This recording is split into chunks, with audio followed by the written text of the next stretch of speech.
میرے عزیز، کچھ لوگ ایسے ہیں جن سے عذاب قبر ہوگا ہی نہیں۔ میرے رسول کریم صلی اللہ تعالی علیہ وسلم نے ارشاد فرمایا کہ جو اللہ کے راستے میں شہید ہو گیا، یہ سنن نسائی میں موجود ہے، اسے عذاب قبر نہیں ہوگا، بلکہ ایک حدیث میں تو فرمایا حساب کتاب ہی نہیں ہوگا، اللہ بغیر سوال جواب کے جنت عطا فرما دے۔ کچھ لوگوں کو لوگوں کی بخشش پہ بھی مسئلہ ہی بنتا ہے کہ کوئی بخشا نہ جائے۔ اور ایک صاحب کہہ رہے تھے جی یہ کیا معاملہ ہے کہ جمعے کو بندہ مر گیا یا فلانا ہو گیا تو اس سے حساب کتاب نہیں ہوگا، اتنے بڑے جرم لوگوں نے کی، اتنے پاپ، اور جمعے کو مر گیا تو بخشا جائے گا۔ تو میں نے کہا جرموں کا بھی اسے حساب اللہ لے لے گا، لیکن میاں حساب کتاب کی ڈیوٹی نہ اللہ کی ہے تو بہتر یہ ہے کہ اسی کے ہاتھ میں رہے، تو نہ اپنے ہاتھ میں لینے کی کوشش کر۔ سنن ترمذی کی حدیث۔ ہمیں پتہ نہیں کیا مصیبت ہے، ہمیں پتہ نہیں کیا مسئلہ ہے۔ ایک جنازے سے میں نکلا، آپ یقین کریں کبھی کبھی کلیجہ پھٹ جاتا ہے۔ میں ایک جنازے سے نکلا تو میرے ساتھ ایک بندہ جنازہ پڑھ کے نکلا تو کہنے لگا جی پیر صاحب دیکھیں آج کتنی دنیا آئی ہے، حالانکہ یہ بندہ اس طرح کا تھا، اس طرح کا تھا، اس طرح کا تھا۔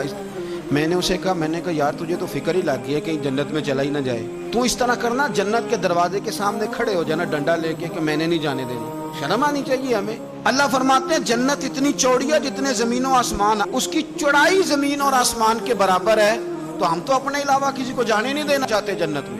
اور بس کریں، جنت خدا کا فضل ہے، اور اللہ فرماتے ہیں میرا فضل میں جسے چاہتا ہوں عطا کرتا ہوں۔ یہ سنن ترمذی کی حدیث، اور اس کے راوی حضرت عبداللہ ابن عمر رضی اللہ تعالیٰ عنہ، نبی پاک علیہ السلام نے فرمایا جو مسلمان جمعے کے دن یا جمعے کی رات کو فوت ہو، اس کو اللہ تعالیٰ قبر کی آزمائش سے محفوظ رکھتا ہے۔ جو جمعے کی رات فوت ہو جائے یا جمعے والے، یعنی جمعے رات اور جمعے کی درمیانی رات چلا جائے یا جمعے والے، تو اللہ اسے عذاب قبر سے۔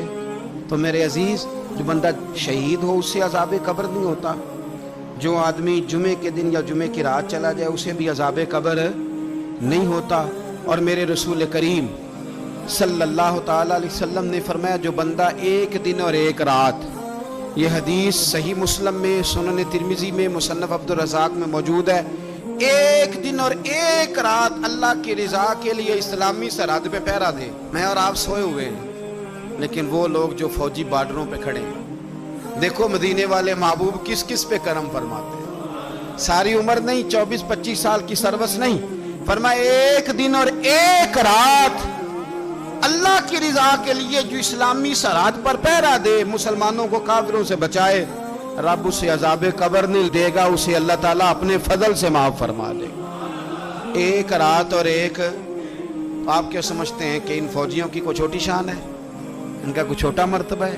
ایک دن اور ایک رات اگر یہ پہرا دیں تو اللہ انہیں اتنا انعام عطا کرتا ہے۔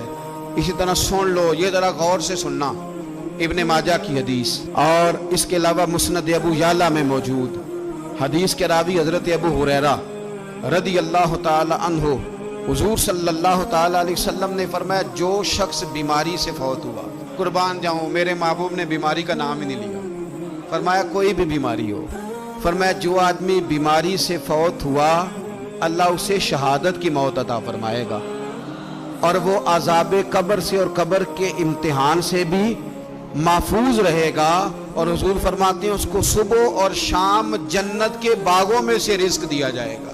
جو کسی بھی بیماری سے مرا، یہ لوگ بیماری سے مر رہے ہیں تو لوگوں نے اچھوت سمجھ رہے ہیں، اچھوت، یہ اچھوت نہیں ہے، اس لیے کہ لوارث نہیں، یہ خدا رسول کے ماننے والے ہیں، تم انہیں اچھوت کہہ رہے ہو، اور مدینے والے رسول انہیں شہید فرما رہے ہیں۔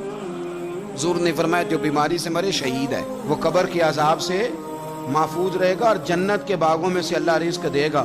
لوگ کہتے ہیں دیکھو جی بڑا تانگ ہو کے دنیا سے گیا ہے، تو اس بندے کو بھی عذاب قبر نہیں ہوتا۔ اسی طرح جو بندہ سورہ ملک پڑھتا ہے، سنن ترمذی میں حضرت ابن عباس سے روایت ہے کہ حضور صلی اللہ علیہ وسلم کے ایک صحابی نے ایک جگہ خیمہ لگایا تو وہاں سورہ ملک پڑھنے کی آواز آتی، کوئی بندہ پڑھنے والا نظر نہیں آتا تھا۔ جب حضور کی بارگاہ میں عرض کیا تو فرمایا وہاں قبر تھی اور قبر کے اندر بیٹھ کے میرا صحابی سورہ ملک کی تلاوت کر رہا ہے۔ اگر ہمیں خسرہ نمبر یاد ہو جاتا ہے نا اپنی جگہ کا، اور ہمیں پتہ ہوتا ہے کہ میرے والا حصہ کتنے کروڑ کا ہے، اگر ساری کہانیاں ہمیں یاد ہوتی ہیں تو سورہ ملک بھی ہمیں یاد ہو سکتی ہے۔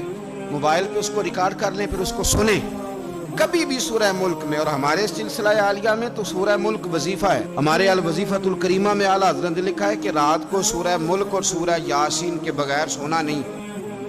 سورہ ملک اتنی شاندار صورت ہے کہ نبی پاک صلی اللہ علیہ وسلم نے فرمایا یہ قیامت کے دن اللہ کی بارگاہ میں ناز سے جھگڑا کرے گی اور کہے گی اے اللہ، یہاں تو میرے پڑھنے والے کو جنت عطا فرما یا مجھے قرآن پاک سے علیحدہ کر دے۔ تو رب کریم پھر اپنے فضل سے پڑھنے والے کو جنت عطا کرے گا۔